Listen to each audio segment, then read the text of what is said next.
รถคันนี้การมีไฟจักรโซก็แอร์ฟิลเตอร์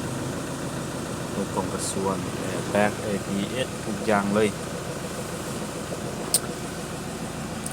นี่น่าจะปกคอยออกดีทุกคน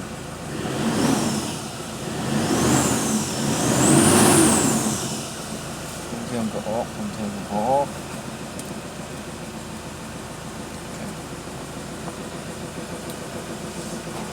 กดให้เปิดสตาร์ทเครื่องก่อน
หัวซีด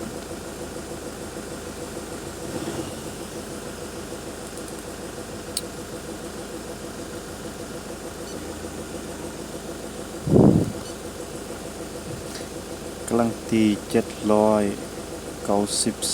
94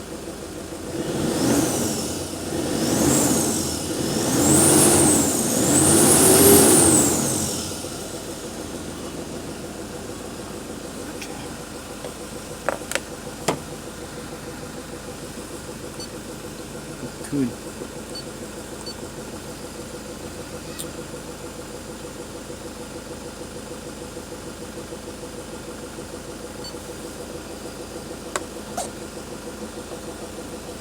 อาการ